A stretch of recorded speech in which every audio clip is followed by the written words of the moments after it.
नमस्कार। आज के भागम भाग भरे जीवन में, टूटते वैवाहिक संबंधों में, विघटनकारी रिश्तों में आप देख रहे होंगे विवाह एक बहुत बड़ी चुनौती बन गया है। विवाह करना, विवाह को बनाए रखना, विवाह को चलाना एक बहुत बड़ी चुनौती है हमारे, आपके और समाज के सामने। लेट विवाह, love marriage, intercaste marriage, inter religion marriage, इन तमाम तरह के मैरिजेस के जो वेराइटीज आज समाज में आ गई हैं, इसकी वजह से, पति पत्नी के वर्किंग होने की वजह से, दोनों की फाइनेंशियल कैपेसिटी में वृद्धि होने की वजह से, आजादी की निरंतर मांग बढ़ते जाने की वजह से शादी को बनाए रखना एक बहुत बड़ी चुनौती है। मैं डॉक्टर कृष्ण गोपाल वर्मा, चंद्रा एस्ट्रोपीडी चैनल में आपका स्वागत करता हूं और हम इसी गंभीर विषय पे चर्चा करेंगे।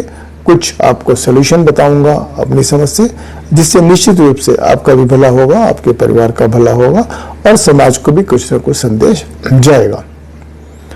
आज उत्सव का माहौल है, हर व्यक्ति आज़ादी की मांग कर रहा है, ज़्यादा आज़ादी, ज़्यादा आज़ादी। इसमें होता यह है कि फिर लड़कियां जॉइंट फैमिली में रहना नहीं चाहती, लड़के भी बहुत बड़ी फैमिली में नहीं एडजस्ट हो पा रहे हैं। माँ और पत्नी के बीच में रिश्तों को संभालना मुश्किल हो रहा है, किसकी बात सुने किसकी ना सुने। लड़कियां डेफिनेटली समझदार भी हैं और आज़ाद ख्याल की भी हैं और आज़ादी की मांग भी उनकी है, वर्किंग भी है, तो बहुत तमाम तरह की समस्याएं भी उनके सामने हैं। जिससे क्या होता है कि शुरू में तो शादी का अट्रैक्शन होता है, शादी चलती है, बढ़िया चलती है, बट साल 6 महीने के बाद ही ऐसा लगने लगता है कि हम रिश्तों को निभा नहीं पा रहे हैं। एक वजह यह भी है कि टॉलरेंस कम हो रहा है, हमें हर चीज तुरंत मिल रही है। जेप्टो, जोमेटो, स्विगी हर चीज लेकर आपके दरवाजे पर हाजिर है। फ्लिपकार्ट, अमेजन, मिंत्रा 30 मिनट में ले लो, 10 मिनट में ले लो, 5 मिनट में ले लो, 4 मिनट में ले लो। इतना क्विक चीजें डिलीवर हो रही हैं कि लंबा सोचने का किसी के पास टाइम ही नहीं है। हर आदमी को वैरायटी चाहिए, जो मन में आया, जैसे एज इफ कि हमें अलादीन का जिन्न मिल गया है, जो मन में आया हाजिर है। आप बताइए कैसी लड़की चाहिए, कैसा लड़का चाहिए, कैसा खाना चाहिए, कैसा पानी चाहिए। तो पूरा समाज अपने आप में बड़ा क्रैंकी, साइकिक और इम्पल्सिव हो गया है। इसकी वजह से रिश्तों में विघटन शुरू हो गया है। तो आज हम एक, जैसा मैंने कहा, यह इंपॉर्टेंट विषय है। हम आपको विघटनकारी रिश्तों को रोकने के, शादी को बनाए रखने के और समाज में आपके योगदान को बढ़ाने के कुछ उपाय लेकर हाजिर हुए हैं, जिसमें से आइए शुरू करते हैं। पहला उपाय मैं बोलूंगा बहुत ही प्रामाणिक उपाय है। किसी भी शुक्ल पक्ष से शुरू करके प्रदोष का व्रत करें। प्रदोष शिव पार्वती के आशीर्वाद लेने का उत्सव है, शिव पार्वती के आशीर्वाद लेने का व्रत है। और जैसा आप जानते हैं कि भावी मिट सके त्रिपुरारी, भाग्य में जो भी लिखा हो आपके वैवाहिक जीवन में, अगर आपने शिव पार्वती की शरण ले ली तो आपका वैवाहिक जीवन अच्छा चलना ही चलना है। तो प्रदोष व्रत करें, महिलाओं से विशेष मैं अनुरोध करूंगा। दूसरा उपाय है कि किसी भी शिवरात्रि से शुरू करके, शिवरात्रि जैसा आप जानते हैं अमावस्या के एक दिन पहले आती है, प्रति माह आती है, और फरवरी मार्च के महीने में एक महाशिवरात्रि होती है। ये मेरा अपना आजमाया हुआ प्रयोग है, तजुर्बा है, और काफी लोगों ने इसको किया है, जिसमें 100% सफलता मिली है। शिव पार्वती की मूर्ति, मतलब शिव दरबार की मूर्ति अगर आपके घर में है, या शिव दरबार की फोटो भी आपके घर में है, तो प्रत्येक शिवरात्रि के दिन स्नान करके सच्चे भाव से मां पार्वती और महादेव को आप मौली से 7 बार लपेटे, उनको शादी के बंधन में बांधें।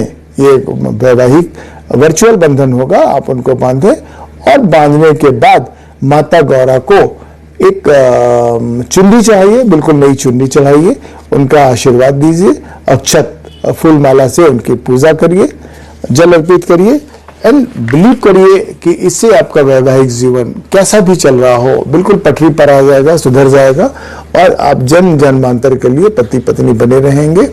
पूरी श्रद्धा विश्वास से ये उपाय करिएगा, इसको रिपीट करिएगा।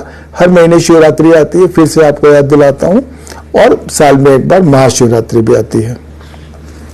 पुरानी मौली व पुरानी चुनरी को कहीं भी पीपल के वृक्ष के नीचे रख आइएगा और नए से देखना शुरू करिएगा। तो इसके अलावा हम ये भी देखते हैं कि आपको किस तिथि में आपका जन्म हुआ है। जैसे कहते हैं तिथियों के स्वामी को जान लें, वो किन ग्रहों को रिप्रेजेंट कर रहे हैं, आपकी कुंडली में वे कहाँ बैठे हुए हैं। उन ग्रहों के उपाय करने से भी आपको वैवाहिक जीवन में सफलता मिलती है।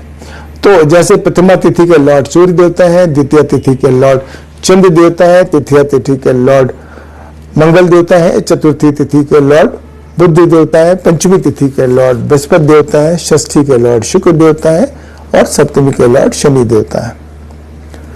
अष्टमी के लॉर्ड राहु है।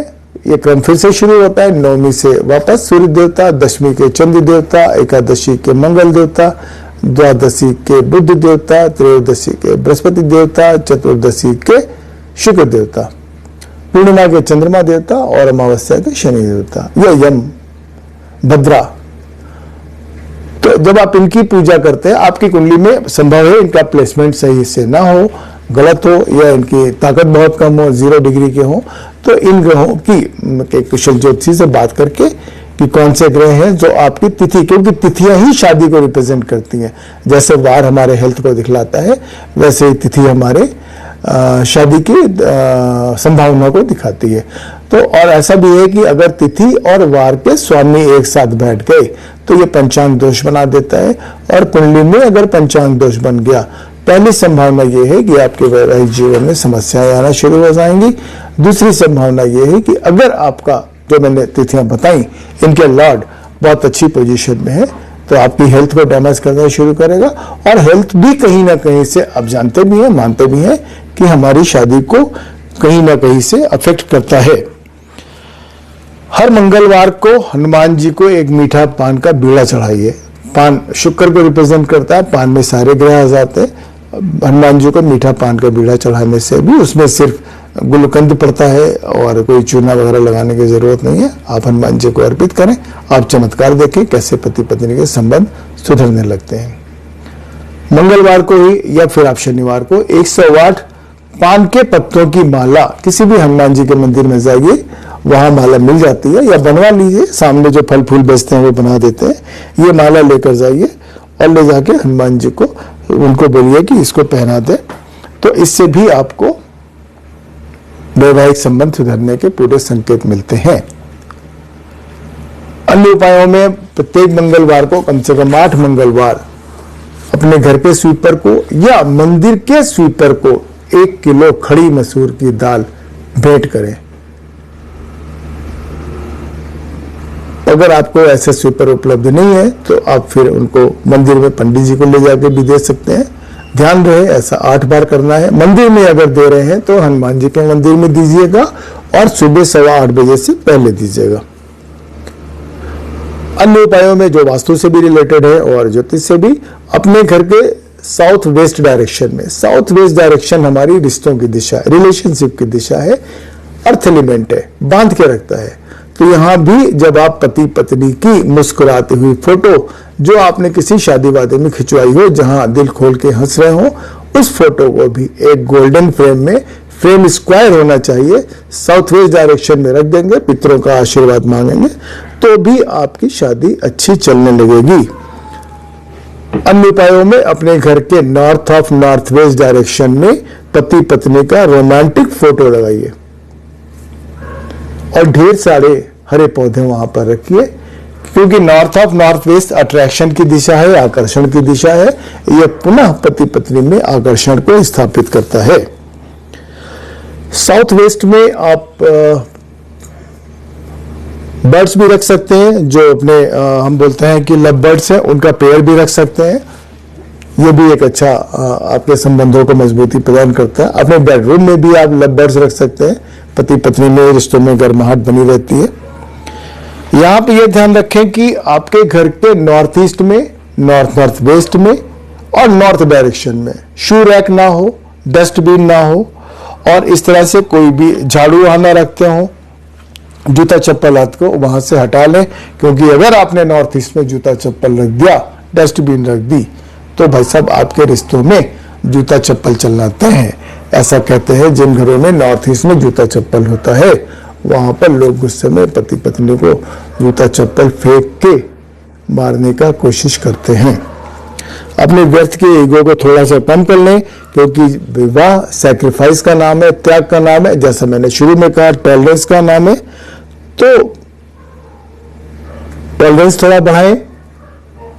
और अंत में ये कहूंगा कि अगर संभव है, ये बहुत ही रामबाण उपाय दे रहा हूं जाते जाते, संभव है तो पति पत्नी आपस में एक बार दोबारा फेरे लें। साउथ इंडिया में कल्चर बड़ी कॉमन है।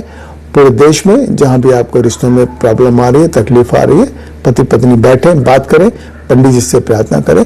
ऐसा नहीं आपको कोई फंक्शन करना है, मंदिर में जाए, पंडित जी से बोले कि हमें दोबारा फेरे लेने हैं, पंडित जी फेरे करवा देंगे जैसे विवाह में हुए थे।